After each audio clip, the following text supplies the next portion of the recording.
World-class faculty, cutting-edge labs, and immersive learning. A vibrant campus life beyond the classroom. SGT University, nurturing future leaders.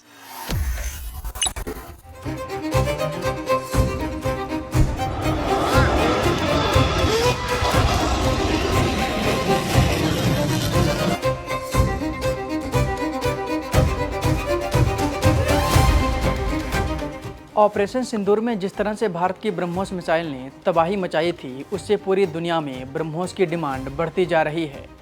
South east Asia इस समय युद्ध का नया अखाड़ा बनता हुआ दिखाई दे रहा है। इसी वजह से इस रीजन में ब्रह्मोस की डिमांड बढ़ती हुई दिखाई दे रही है। थाईलैंड और कंबोडिया के युद्ध के बीच साउथ ईस्ट एशिया का एक और देश भारत से ब्रह्मोस चाहता है। ये देश कौन सा है और साउथ ईस्ट एशिया में इस समय क्या जियोपॉलिटिक्स हो रही है, आइए इस वीडियो में आपको विस्तार में बताते हैं। वीडियो शुरू करने से पहले आपको बता दें कि फेक न्यूज़ के ज़माने में सतर्क रहिए और सही और सटीक खबरों को देखने के लिए आप अपने फ़ोन में दैनिक जागरण ऐप को इंस्टॉल कीजिए। यहाँ आपको सही और सटीक खबरें मिलेंगी। इसके साथ ही आप दैनिक जागरण के इस पेज को भी लाइक और सब्सक्राइब करें। चलिए वापस अपने टॉपिक पर आते हैं।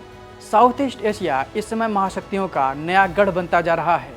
अमेरिका से लेकर यूरोप के कई देश इस रीजन में अपना इंटरेस्ट दिखा रहे हैं। वजह है चीन का बढ़ता हुआ वर्चस्व। साउथ ईस्ट एशिया के देश अपनी मिलिट्री क्षमताओं को भी लगातार इंक्रीज कर रहे हैं। चीन और अमेरिका के बीच इस रीजन में प्रॉक्सी वार देखने को मिल सकती है। कंबोडिया और थाईलैंड में चल रहा ये युद्ध इसका एक उदाहरण भी है। थाईलैंड को जहां अमेरिका सपोर्ट करता है, तो वहीं कंबोडिया को चीन बैक करता है। थाईलैंड को अमेरिका ने अपने F-16 विमान तक दे रखे हैं, तो वहीं कंबोडिया में चीन का एक मिलिट्री बेस है। अब आप समझ सकते हैं कि कहने को तो कंबोडिया और थाईलैंड के बीच लड़ाई हो रही है, लेकिन इसके पीछे अमेरिका और चीन है। चीन के लिए ये इलाका बहुत इंपॉर्टेंट है, क्योंकि स्ट्रेट ऑफ मलक्का के जरिए ही वो अफ्रीका और यूरोप के साथ व्यापार करता है। उधर अमेरिका जानता है कि चीन के साथ अगर युद्ध हुआ तो चीन को कमज़ोर करने के लिए इस रास्ते को बंद करना होगा, जिससे चीन का व्यापार रुक सके और उसकी इकोनॉमी कमज़ोर हो जाए। इसी वजह से साउथ ईस्ट एशिया में पश्चिमी देश अपने इन्फ्लुएंस को लगातार बढ़ा रहे हैं।